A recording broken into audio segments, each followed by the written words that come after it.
tengah keengganan negaranya dikategorikan sebagai negara maju, harus diakui masyarakat Cina dalam literasi populer kini menjadi negara dengan masyarakat yang memiliki peradaban paling maju dari penduduk manapun di dunia. Mereka memiliki kota-kota futuristik yang unik dan memukau, dengan warganya yang hampir tidak ada lagi yang bertransaksi tunai. Tren baru masyarakatnya minum susu dari buah kelapa coconut milk juga memberi pengaruh signifikan ke Indonesia, dengan langka dan mahalnya kelapa karena terserap oleh pasar Cina. Itu baru pengaruh kecil secara ekonomi. China dalam skala yang lebih besar juga bahkan memberi pengaruh signifikan pada banyak negara, tidak terkecuali Amerika Serikat. Dalam beberapa hal, negerinya Donald Trump itu bahkan kalah telak dari China.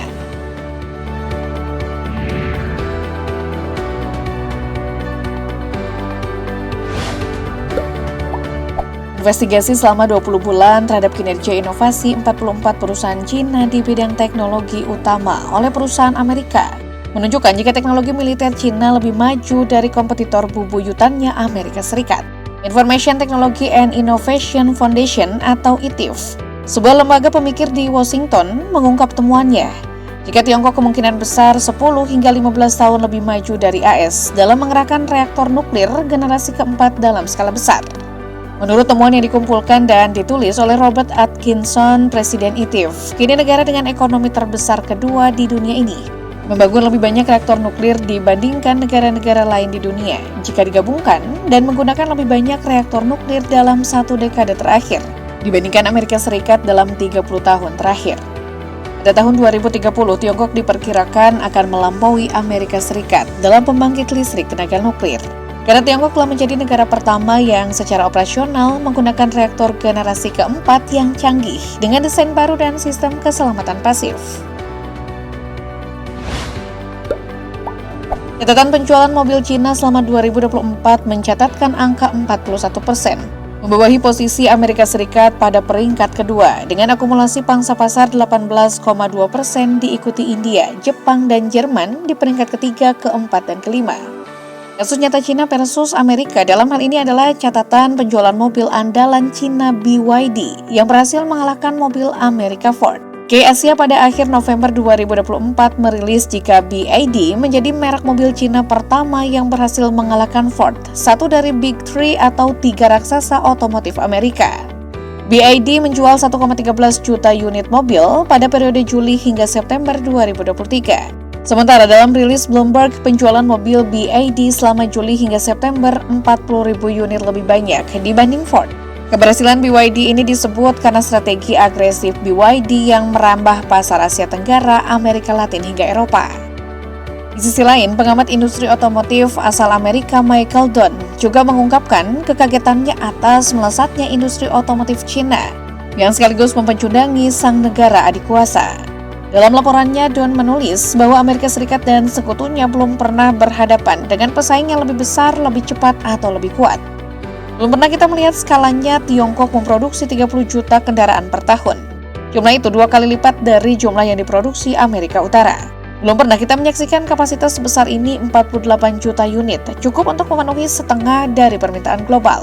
Belum pernah kita menemukan keuntungan biaya seperti yang dilakukan Tiongkok, yang memproduksi mobil dengan biaya 25% hingga 30% lebih rendah daripada negara lain. Belum pernah juga sebelumnya memproduksi baterai, energi yang paling dibutuhkan untuk sistem penggerak. Begitu terkonsentrasi di satu negara, Tiongkok sendiri menyumbang 76% dari produksi baterai kendaraan listrik global.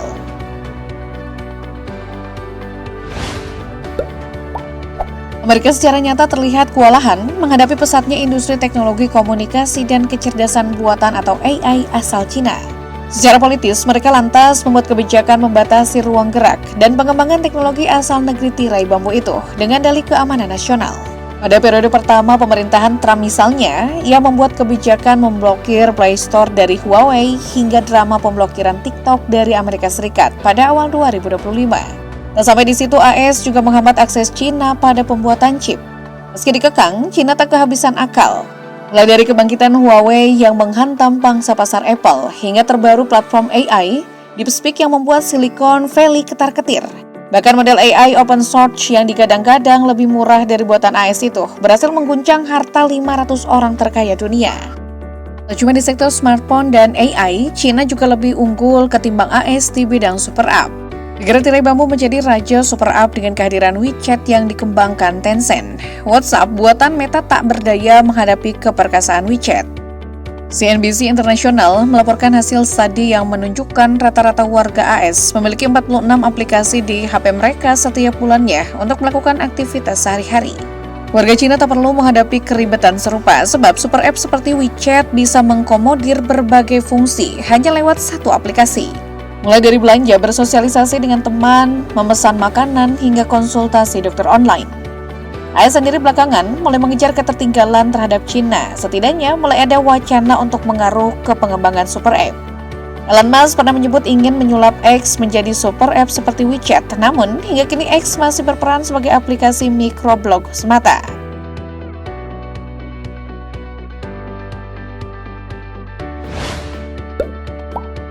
Boleh saja Presiden AS Donald Trump membuat negara lain meminta ampun dengan kebijakan tarif impornya yang selangit. Namun hal itu sepertinya tak berlaku buat Cina.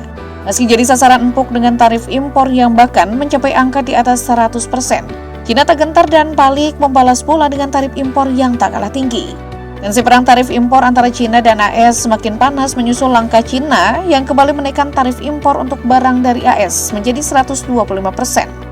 Tarif balasan tersebut merupakan respon negeri tirai bambu setelah Donald Trump menaikkan tarif impor AS terhadap Cina menjadi 145%. Tarif terbaru tersebut juga menjadi babak terbaru perang dagang antara Cina AS sejak Trump kembali menjabat sebagai Presiden AS mulai Januari 2025 lalu. Pada awalnya, Trump hanya mengenakan tarif 10% untuk semua barang Cina pada Februari 2025 tanpa pengecualian. Cina kemudian menanggapi kebijakan tersebut dengan mengenakan tarif sebesar 15% pada batu bara dan produk gas alam cair. Cina juga menetapkan tarif sebesar 10% pada minyak mentah, mesin pertanian, dan mobil berkapasitas besar. Pada 3 Maret 2025, Trump kembali menaikkan tarif impor barang-barang Cina sebesar 10% menjadi 20%. Sehari setelah tarif baru tersebut, Cina langsung membalas dengan mengenakan tarif sebesar 15% pada produk ayam, gandum, jagung, dan kapas yang berasal dari Amerika Serikat. Cina juga memberikan tarif sebesar 10% pada sorghum, kedelai, daging babi, daging sapi, produk perairan, buah-buahan, sayur-sayuran, dan produk susu yang berasal dari AS. Kebijakan tarif itu mulai berlaku pada 10 Maret 2025. Sebulan berselang, Trump kembali menaikkan tarif terhadap Cina sebesar 34%. Gedung Putih mengonfirmasi bahwa tarif baru itu akan diterapkan di atas tarif yang telah ditetapkan sebelumnya, sehingga menghasilkan tarif efektif sebesar 54% terhadap semua impor Cina ke AS. Merespon tarif tersebut, Cina kemudian mengumumkan akan mengenakan tarif tambahan sebesar 34% pada semua barang AS yang berlaku mulai 10 April 2025. Trump kemudian mengancam akan mengenakan tarif tambahan sebesar 50% pada barang-barang Cina pada 9 April lalu jika Cina tidak menarik tindakan balasan tersebut paling lambat pada 8 April 2025. Setelah Cina tidak mengindahkan ancaman tersebut, AS resmi meningkatkan tarif efektif impor barang-barang Cina sebesar 54% menjadi 104%. Cina kemudian menanggapinya dengan tarif balasan sebesar 84% atas barang-barang AS. Sebagai tanggapan balik, Trump meningkatkan tarif atas barang-barang Cina menjadi 125% pada hari yang sama. Namun Gedung Putih mengklarifikasi keesokan harinya bahwa tarif telah meningkat menjadi 145%. Kemudian pada 11 April 2025, Cina pun kembali menanggapi tarif terbaru AS itu dengan meningkatkan tarif atas barang-barang AS menjadi 125%. Hingga pada 17 April 2025, Trump makin mengganas hingga menaikkan tarif impor barang dari Cina hingga 245%. Lepas dari efek domino yang akan ditimbulkannya pada ekonomi global, dari sini kita bisa melihat bahwa Cina memiliki posisi tawar yang kuat dan tak gentar dan lagi-lagi bikin Amerika kembali ketar-ketir dan hanya bisa terus menggertak dan menebar ancaman.